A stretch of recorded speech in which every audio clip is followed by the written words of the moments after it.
it's nothing more outrageous than anything any band has ever done. It's just we just went on tour, and I think that we had stayed in New York for so long, and had played so many shows, and got critical response, like the New York Times written about us in Time Out and all this stuff. The only difference I think is that we're all in our 30s and 40s, and that the band is in New York City, which I think is a difficult city to leave. Oh, I'm crazy, but I'm not afraid. Not afraid. I'm crazy, but I'm not afraid. Not afraid. I'm crazy, but I'm not afraid. Not afraid. I'm crazy, but I'm not afraid.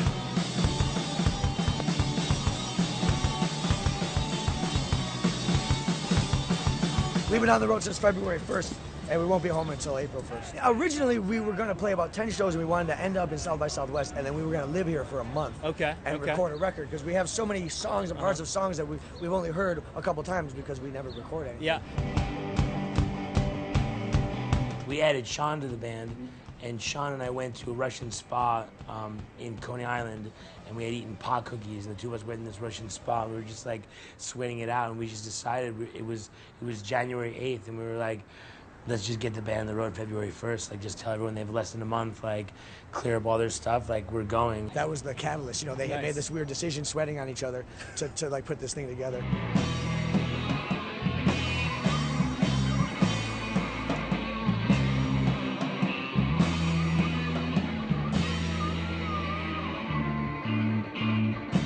We played the first Northside Festival last year. We played in the front before Lestrada was in between us. We played 2 short sets in between bands on the floor, and we played killer shows, and there was like 100 people that didn't know who we were, and we played on the floor, you know, yelling and screaming out the gate, rah! And Pete, who was waiting to see Lestrada, had seen us. We had been sitting on recordings for a long time, and I wanted to get them out, and I was upset that the band had plateaued. I thought we were like, something was going to happen any moment, and then it had not. And Pete came along, and he gave us money to buy a van. When I was a much younger man, I used to work on cars, and I convinced these guys that everything would be okay as long as they let me pick the van, which I did. And thank God, it's worked out pretty well. Hey, it's made it this far. We took the advance, we got the van. You want an actual tour of this palatial... I'd like to hear about this van that you guys decided Oh, you want to hear about it? This thing is stripped down. The most exciting thing is the loft, which is just perfect. The loft? We built a loft in the back so we can sleep through. Yeah, I mean, most tour vans do that. So all the gear goes underneath. If the van rolls over, all the gear is tough. It'll be stuck underneath the loft. And we can fit 3. So you're basically more interested in protecting the instruments than the people? Is that what you're saying? But it also protects the people. If the thing rolls over, all the equipment is underneath, because otherwise it would roll up and hit the people in the heads. But it's a great sleeping place too. It doubles as an apartment. We can't have 5 people sleeping in everybody's house every time. So the back area is for lounging and for the ladies. Nice. And everybody seems to think that it's not a great thing to sleep in the van, so they'd rather go into the apartment with the fleas and the wet rug and stuff. And I'm like, oh, I'll do it. You know, I'm a short guy. You know, I could. And You'll take one for the team. And I snore like a motherfucker, you know, so I'm just in there dreaming about being home. Are there any funny sort of idiosyncrasies you got to deal with in the van with these guys? Those, yeah. Oh yeah. It's nonstop. I can't even keep up. I just sit there and don't say anything. I just watch. They're amazing. Sit back and watch. They are amazing. They are. It's nonstop, and each of them kind of has a different role in the argument. It's really pretty awesome. Professionals. The professional arguers. Very entertaining. I think it would make for good entertainment. It certainly does for me. The pondering philosopher, top his iron horse, considers every person in their little tiny force. He'll kill all the best and eat up all your brain. It's God's eye that's testing us, we'll see who remains. I was riding my bike at night, and I just was riding the pedals, and it was like pondering philosopher. Top is iron horse, and the iron horse is my bicycle, and I'm the pondering philosopher. And I'm like, I say that to myself for 5 minutes straight, and then I looked and I said, consider all the people in their little tiny forts. And I was inside. I was like a super elated mood, and I was riding my bike. It was a nice night, and I was like, what are those people doing inside with their door? It's like typical thing that people think, you're inside there with your doors locked. Like, why? You're human beings. Pour it onto the street. Like, we're all gonna die. What are you afraid of? Like, you're hiding in there?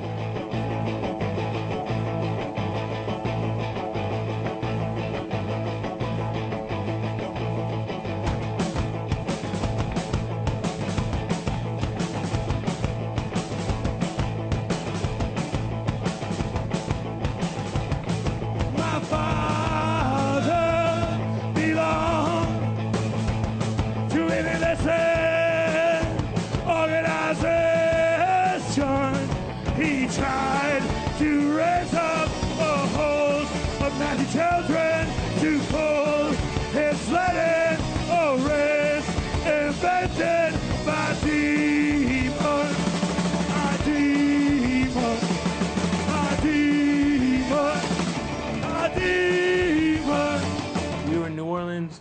We played the night before they won the Super Bowl, which was an awesome show. People threw beer on us while we were playing. We twice ran out into the street, like fighting in the street. No fists were thrown, but like craziness, and went back twice and kept going with the set. And it was awesome and crazy. The next day, the Saints won the Super Bowl, and it was Mardi Gras, and it was Dan, the bass player's birthday. This was the first time I was in New Orleans, and it was the Super Bowl, and it was Mardi Gras, and then they won the Super Bowl, and I kissed a girl who was Cajun. And then we're gonna go back down, and she said that she has a boyfriend now. Oh, so, she's gotten a boyfriend just in the last couple of weeks since you left? I have that effect on women, man. I have never felt mass hysteria, crowd hysteria towards euphoria in this way. Like walking on the street, hugging every single person you walk by, yelling, just hours. Like, I'm not from New Orleans. I'm not particularly a Saints fan. Just hours of yelling and screaming in the street. It was so beautiful. It was like, when I was looking at the calendar, I was like, wait, Dan's birthday, the Super Bowl, we're in New Orleans. We have to book New Orleans. Dudes were hugging and kissing us on the street. Like, they were so happy. Yeah. It was one of the most fun times I've had in a long time. New Orleans, it's a special place, too. It's a super special place. It really is. I felt more special after I left. You know what I mean? Like, it was pretty, it can change you. I wish I had a whip long enough to keep the gates of hell open tonight.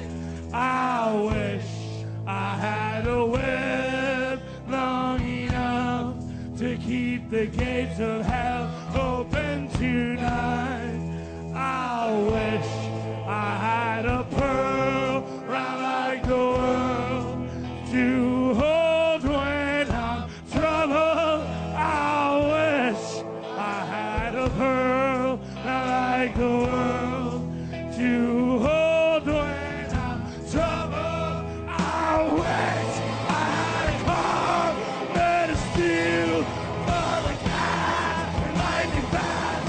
I wish I had a car made of steel for the cat. I went to military school, and I loved the cadences, and I loved martial music, and I loved, we would march, and like one guy shouts, and like you repeat, the call and response of military cadence, and I love martial music, and I also like show tunes, for lack of a better word, kind of broad, like theatrical, sweeping, sentimental. So I think the sound of the band, and they hate it when I say this, but I think it's like, it's military cadences and with show tunes. A little meme. Yeah, combined with being afraid of my singing. Someone recently said that the band all singing along makes you feel like you can also sing along. That's part of it. Yeah, and the words are so simple and so repetitive that you feel it's participatory. Yeah. It's not like you're being dictated to. It's like, come on and be part of this. Right. And I think for me, it has always been an enticement, a call to arms. Like, we're gonna die. Like, this is a night of our lives. Like, let's do as much as we can.